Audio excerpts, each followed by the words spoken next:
Niambie mzee inakuaje? Fresh mambo gani? Shwari kabisa. Nai. Bwana kitambo sana. Eh. Umepotea sana Saigon. Sijapotea bwana, nipo yani. Yaani kwenye media unajua tena kidogo ulikuwa kuna mambo unafanya design nini, kimya kikawa kingi kidogo. Vipi lakini harakati zinaendaje? Kama kawa. Music inaendelea au ndo kama sasa hivi mimi kwenye mambo ya utangazaji tena? Wanawake unafanya vitu vingi sana. Unajua shikio yangu yani tunaenda sawa tu yani tupo kwenye harakati tunasikiliza tunazungumza. Kwa hiyo kuna muda tunakaa kimya tunasikiliza. Au si? Alafu kuna muda inabidi tuzungumze. Mambo vipi? Mambo fresh hii. Naona umerudi kidogo sasa hivi katika kama kawaida yani. Alafu bila lako linanichengua lina old school hapo afu na boombox nini hip hop. Huyu kuna jamaa mmoja anaitwa Game ametisha sana. Majasho, mwana yetu ile Majasho. Mtoto wa gitaa, so unajua ndo zake. Nataka nikuulize kitu kimoja katika hali ya kawaida. Unapokuwa katika life unajua kuna vitu vingi vinakuwa vinaendana sana unajua challenge gani ambazo unakutana nazo sana katika haso zako? Unajua vipi kama nilivyokuambia unajua kuna kipindi cha kuzungumza na kuna kipindi cha kusikiliza. Ukizungumza sana unajua utachapia yani. Au sio? Kila mtu na wakati wake na kila mtu anatakiwa asikilizwe. Kwa hiyo unapa nafasi wengine nao wanasikilizwa. Sema mwana nywele zisiingie kwenye kinywa yani. Haziwezi kuingia hapa mwenyewe nishamaliza unajua. Kuna issue nyingine labda ulikuwa unahitaji kufanya nini mshtue mchizi labda kama kucha kidogo hivyo nini? Baridi kama vipi kucha nini ngai? Haina noma. Ngoja nimshtue sasa.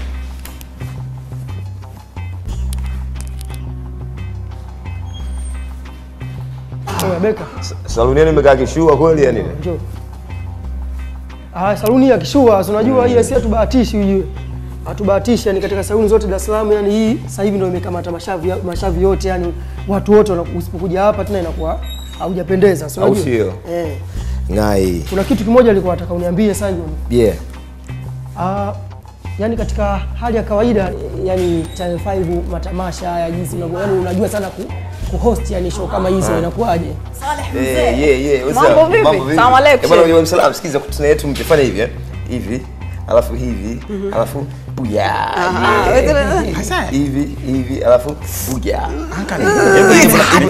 it's very hard hivi buya hivi unatisha brother unatisha bwana bitu mpe credit kwa tumeanzisha naye hapo mimi yani wewe alikuwa amenichelewesha mahali hivi hapo simuoni unasemaje bwana yani kwamba kuna hosts show ambazo ushafuatilia nini unakuwa yani vijana wengi sana wanakuwa wanapenda vile unavyohost show style zako yani vitu kama hivyo unakuwa una idea nini inakuaje yani wewe mwenyewe au kuna vitu fulani vinakuwa vinachangia kuna watu au nini inakuaje yani unafanyaje?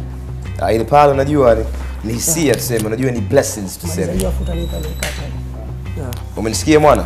Zipala ni blessings unajua ni Mungu anakuwa bariki unajua upo katika idara fulani hivi ya sanaa.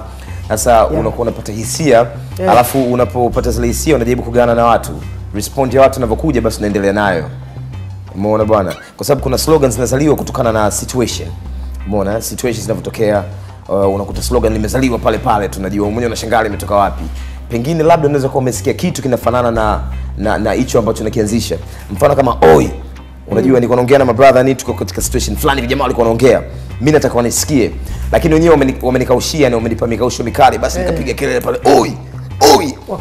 Wakashtuka vipi? Brother alikuja na rafiki yake mmoja alikuwa anakuja kulimbosa maana yake kulala alikuwa anakuja kubinjuka home. Sasa baada ya kusikia mimi ile nimempa oi. Afu walivyoshtuka mimi nikaifurahia jinsi walivyoshtuka ile reaction ile. Basi mimi nikasisitiza oi. Jamaa akaanza kuogopa akaje bana vipi dogo vipi kadata au vipi akaogopa kulimbosa sababu baba anajikataa message hapo kwenu tena. Umeona bwana? Kwa pale ndio kazaliwa ile pale. Kwa hiyo vitu kama hivyo vinasaliwa kutokana na sehemu zenyewe zinavyokuwa yani mazingira yenyewe. Hapo unafikiri katika maisha yako ushawahi kudata? Mimi naona kila binadamu unajua yani amedata.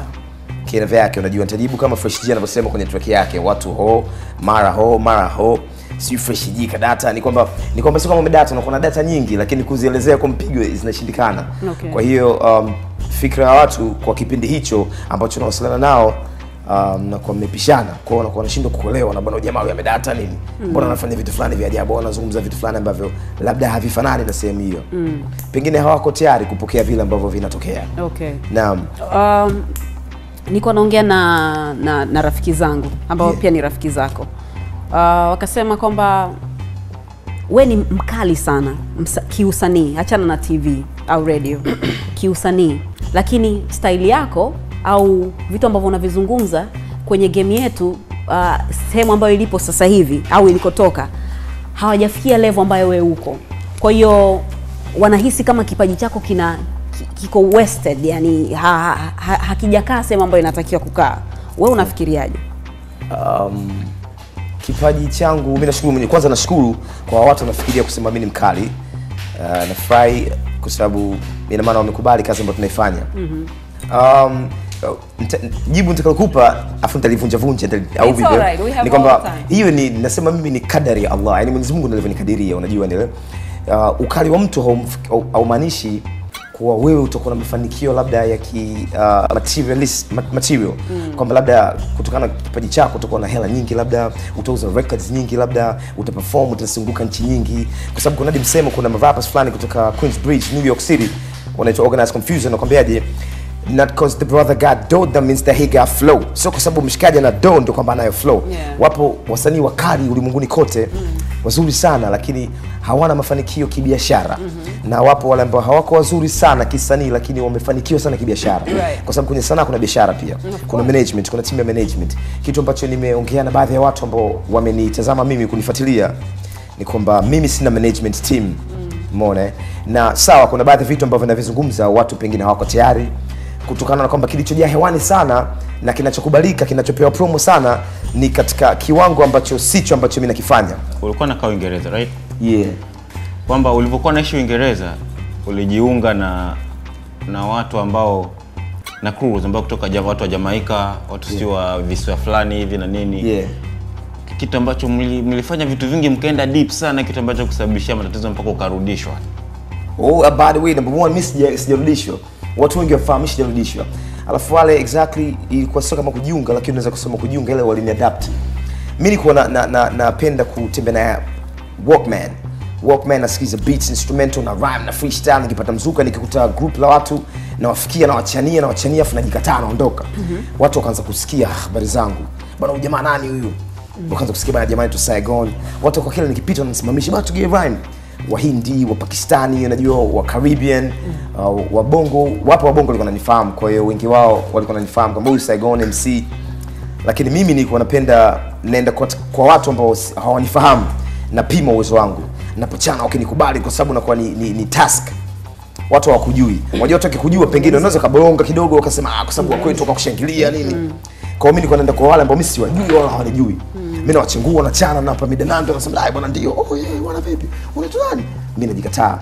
So Jamaica kanaona siku moja tulikuwa tumepanga mita fulani inaitwa Mandela, kuna Mandela Court, kuna Morris Court, kota fulani hivi.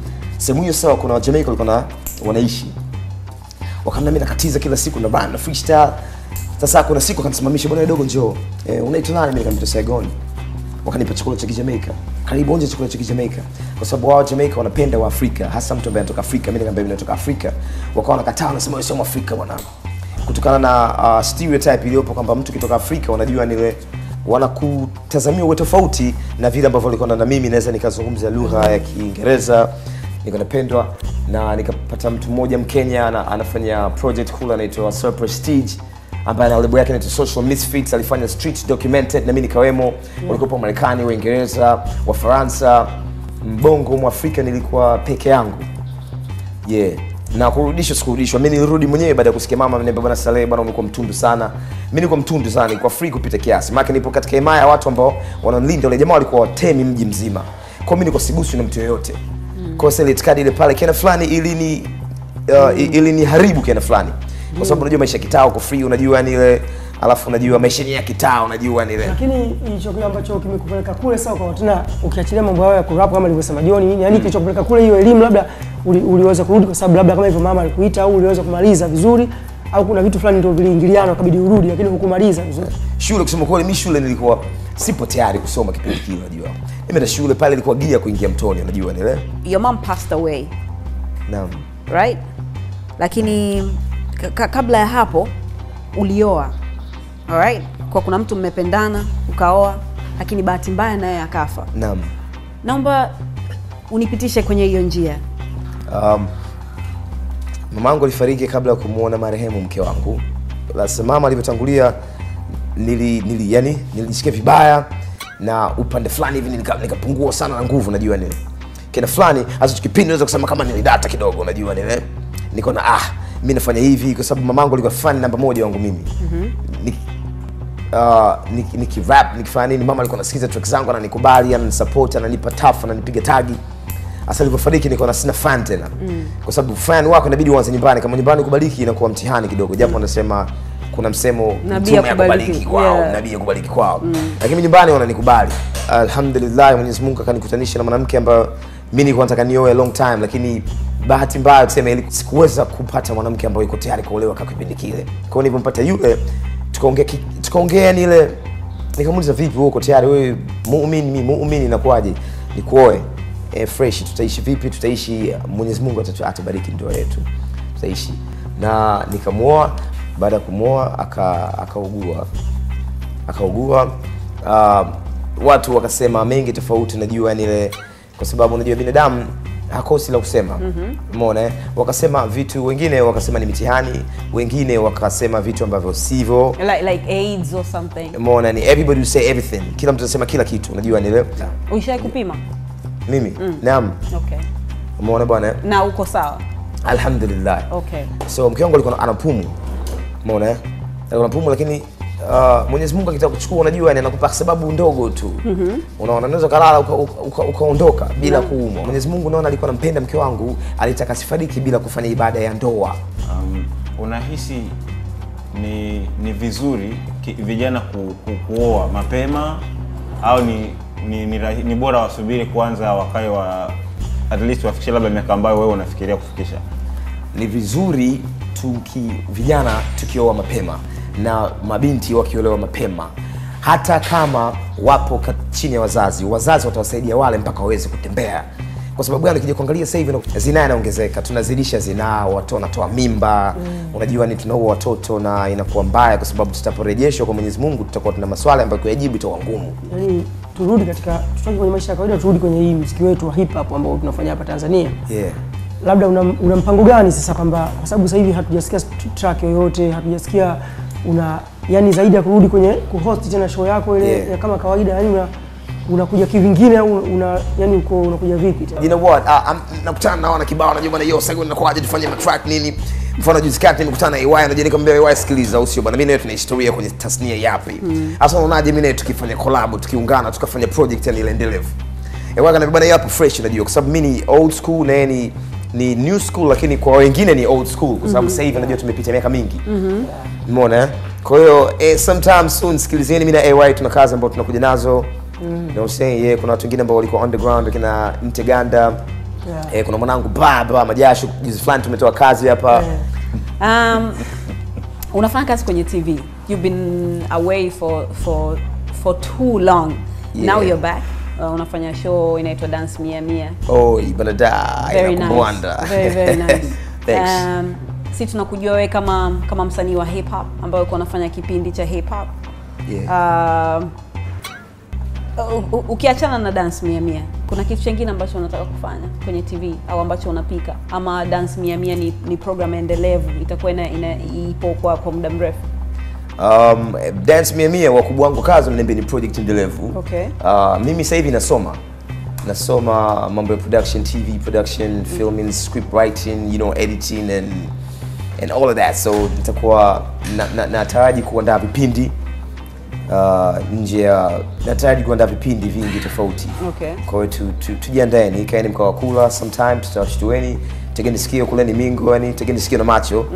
Kuna vipindi ambavyo tutavileta. Okay. Zaidi nasoma yani ile yamko pale. Okay. Yeah. Mkoa na kuliko inaitwa Diplomat. Kwamba watoto wa mabalozi kitu hizo.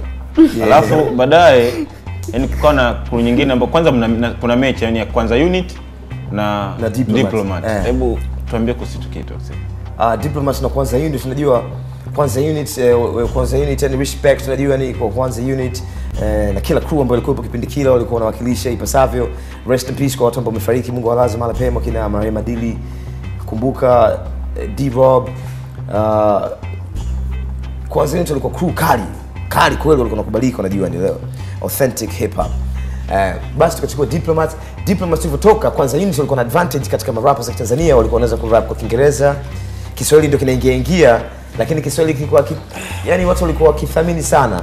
Lakini watu wakisikia Kiswahili wanakipenda kwa sababu Tanzania tunasikia lugha yetu. Sio kila mtu anasikia Kiingereza. Japo fans wa hip hop rap wengi wana historia kwenda nje, wanajua Kiingereza, wanakisikia. Sisi tuko na style yetu inaitwa Kiswakinge, Kiswahili na Kiingereza. Tena ile Kiswakinge kuna mshikaji mmoja alitaja pale darasani pale alivyokuwa anazungumza tu kwenye somo la Kiswahili. Akasema lugha sasa hivi unajua imekuwa ni Kiswakinge kutokana mpaka bungeni watu wote wanaongea Kiswahili na Kiingereza. So Kiswakinge became our style. Katika kuanza kutoa kazi sisi tukaanza kupata fans wengi na tuna historia ya kwamba sisi ndio tumeipeleka rap kwenye commercial. Hasa KU na wakawa wanasema jamaa mabrazameni watoto wadogo sio rap wa commercial.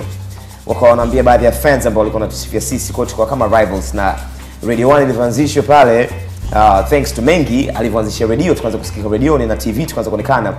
Kuna kipindi cha nani zaidi tukapambanishwa tukawatoa nisha yani kwanza hili ndio kwenye simu tunapiga simu bana Diploma zaidi. Kwa hiyo ina rivals fulani kidogo na kuna kitu kingine watu hawakijui. Kuna binti moja wa Easy B walikuwa hawakupata mahusiano mazuri, Jabili akamchukua binti wa Easy B, you know what I'm saying. So Easy B akaona beef na Jabili, kwa hiyo ile kidogo Easy B KU na Jabili rafiki yangu mimi ndugu yangu mimi ikawa kama kwanza unit na Diploma kama wana beef. Lakini kwa mambo ya kawaida tu Mariam D-Rob Mungu mlaze mapema. Amen.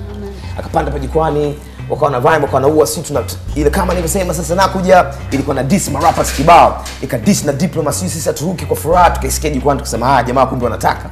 Master J akatuchukua kipindi cha MJ Production unaona bwana tukaenda kwake tukarekodi track inaitwa Msuli mimi na Sauce B. Yani wao wasema kama nilivyosema sasa nakuja sisi tukasema vyovyote tutakapokuja tutachezea Msuli. Kuna kitabu kimeandikwa nimesoma kitabu fulani hivi ameandika Sugu. Amekusifia sana kwenye hicho kitabu chake na Diplomats na nini. Mlikuwa na uhusiano naye labda kimuziki au ilikuwaje mpaka ukaandika kwenye hicho kitabu sasa? Sugu tulikuwa naye Diplomats. Sugu ni Diplomats family mpaka dakika Diplomats family bado ilikuwa kubwa. Kuna kipindi Sugu alikuwa solo artist, umeona baadaye kuna Dang Mo baadaye akawa solo artist. Sasa tukawa washikaji. Tukawa marafiki ni Sugu vipi na kwaje tufanye kazi pamoja. Na kwa sababu sisi rekodi MJ na kipindi cha studio kwa sema kali unajua ile. Sasa MJ Records ndio ilikuwa studio kidogo ina viwango vile ambavyo tunaviona afadhali, yani vilikuwa vizuri kwa kipindi kile unajua. Tukawa marafiki tukawa tunafanya kazi pamoja na sisi ndio tulianza kusafiri mikoani. Tanzania ni tumeanza kusafiri mikoani sisi na Mr. 2. Diplomats tour.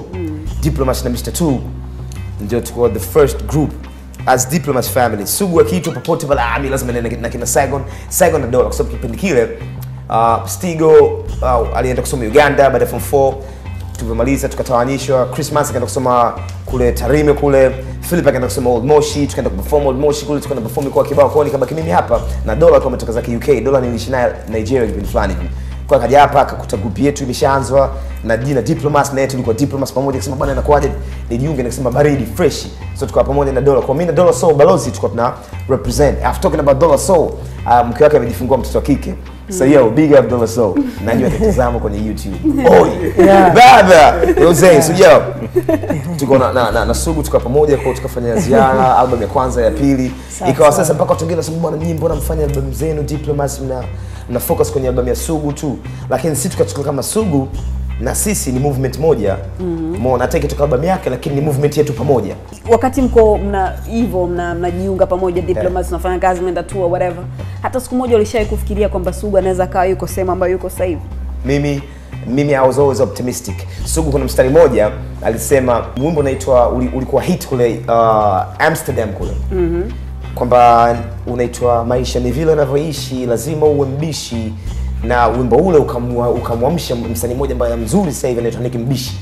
Umeona amesema kwamba nimekaa natazama wazee wananichuma gharama, watoto wao wanatazama kwa dharau, wamesahau ni juzi tu tulikuwa kwenye uchaguzi. Ni wapi ambapo yupo Mobutu Sese Seko. Na mimi na machungu na maisha yangu natamani na mimi naota ndoto niwe mbunge na niendeshe shangingi na mapesa mengi, kitu kama hicho. Kwa vitu kama hivyo tulikuwa tunatazamia na tulikuwa tuna vision, tuko na vision make Jamaicans wanasema vision, wengine wanasema dream. Mimi namfurahia Sugu pande zile alivyoshinda, nikampigia simu yo mwana hongera, sema tangu ameshinda ma movement mengine hatuja pamoja, hiyo kidogo na mlaumu tushikaji ila mzoko yuko busy, tutaonana yuko busy sasa. Hip hop school me yeah, tunasikia tu tunasema punch, wanasema bars ni nini? Okay. Na punchline ni ipi? wewe nikupe kutokana na ninavyofahamu mimi. Bar is like like in the verses tunakuwa na 16 bars. A bar is like 16 lines. Line moja ni completes a bar. Ikikamilika unajua ni ile kuzungumza kitu. Let me give example from my verses, right? Jamaa anakwambiaje? Saigon anakwambia we don't need to fuss and fight. That's a bar. We don't need to fuss and fight. We don't need for doing, let's be right. We don't need for doing, let's be right. In the Swahili, that's 2 bars. In the Swahili, with verse, haina haja chokozana, imeeleweka. Hatuna haja kufikia mpaka kuzozana, imeeleweka. Hiyo ni bar moja, mstari moja ambao umejitosheleza, imetimia kama bar. Punchline ni neno ambalo litakumbuka linafaa kwa chorus labda. Hata chorus zinakuwa zina punchline, najua ni chorus kama punchline pia. Umeona, kwa sababu ni kitu ambacho kinakumbuka, kitu ambacho hutakisahau. Umeona kilivyokuja, kilivyoletwa. Umeona bwana? Kama umeona? Hiyo ni punchline. Umeona bwana? That one. Sasa yeah, so punchline mstari ambao una nguvu, unajua nile. Sikia. What don't you like about this country? The track in Tanzania, let me take a line from there. When I say, God bless Tanzania, the people, men and women, children of Tanzania. Me love Tanzania from the start. Me love Tanzanians from my heart.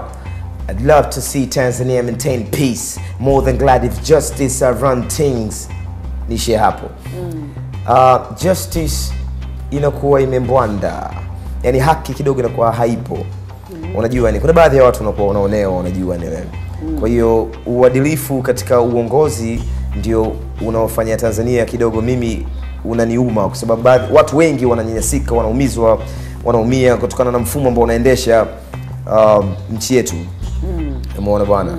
Kwa hiyo ni watu tuzidishe uadilifu kwanza sisi wenyewe tunaotawaliwa mpaka wale wanaotawala, kwa sababu kila kitu kinaanzia kwetu wenyewe. Tushaanza kulaumu kwingine kwa sababu sisi wote tuna makosa. Okay, so you got married, bahati mbaya Mwenyezi Mungu amemchukua mke wako. Naam. Amlaze mahali pema peponi. Sorry kwa matatizo yote ya kumpoteza mama na vitu kama hivyo. Mwenyezi Mungu na wewe amlaze mahali pema peponi. Najua wewe ni mtu strong sana no matter what. Lakini you've been through a lot of but you're still standing, and I love that about you. Thanks a lot, appreciate. Una mchumba hivi au? Naam. Mimi unajua niko naye mtaa huyu. Wewe unamuona nini? Na huyo mchumba mimi namjua, basi naishi. Mimi kitu cha mwisho nataka kujua kwa watu wanakuangalia sasa, wanataka kujua kuhusu wewe zaidi. Yaani umefanya muziki. Unafanya muziki kwa sababu upate pesa? Unafanya muziki kwa sababu unaupenda muziki? Au unafanya muziki kwa kuwapelekea watu message? Na passion ya mashairi na mahaba na mashairi. Umeona? Na nawapenda watu zaidi. Kwa hiyo mimi kuwa MC ni watu wamefahamini MC kivipi? Nilikuwa naweza kufanya rap za watu, nikisikia rap naweza kuifanya, na wakawa wananiambia bwana tuchanie nyimbo fulani, tuchanie pini fulani, nilikuwa naweza kuchania. Kwa hiyo mwisho siku nilikuwa nimefanya kwa ajili ya watu, na nikikumbuka historia nilivyokuwa mdogo zamani, marehemu mamangu alikuwa ananiambia na marehemu babangu kwamba mimi nikiwa nikisikia jina la mtu yote kwenye radio tunasikiliza, nasema hilo jina langu, mimi nilikuwa najipa ma AKA mengi tu, AKA kibao, hilo jina langu. Mara mwisho nakumbuka Bin Isa alikuwa rais wa Uganda akasema jina langu, si fulani jina langu. Sasa every day I got a new name, kila siku na jina jipya. Wageni wakija nyumbani, marehemu babangu alikuwa anacheka sana. Abe yo Saigo, ni Sole. Waambie majina yako. Basi mimi naambia jina langu fulani na flow majina kibao. Basi wanafurahia wageni, wananipa magoto, wananitoa na cheddar. Mimi nikachukulia ni tabia sasa. Wageni wakija hata nisipoambiwa, mimi nawafuata wageni, umesikia leo nimeongeza jina jipya? Namtajia majina fulani, sasa na kwaje nitoe basi cheko wangu. Hasa wazee kana nikwambia sasa wewe unafanya vibaya. Unafanya hivi kupata magoto, usifanye hivi. Wako najibu kunizuia, lakini still nikaongeza AKAs. Umeona bwana? Kwa hiyo mwisho siku ni kwamba mimi nilikuwa napenda kufanya kitu wakaona kifurahia watu. Na wakifurahia, unajua ukimfanyia mtu tabasamu ni kitu kizuri, ukimfurahisha mtu. Kwa hiyo mimi nilikuwa nawafurahisha. na mwisho wa siku baada ya kukua hip hop ilivyoingia katika life yangu nikawa nafanya kwa sababu watu wana mind, unajua wanapenda. Na mimi niko kumbe naweza nikapatia nikafanya hivi nikachezea maneno nini nika flow nini nikaenda nile watu wanapenda, kwa ndio maana nikaendelea. So I'm doing it because of the people. Apart from music, kitu gani unapenda kufanya? Mazoezi. Napenda mazoezi. Okay, nasikia pale mtaani kwenu unapokaa kule wewe ndio bingwa wa kukimbiza wezi.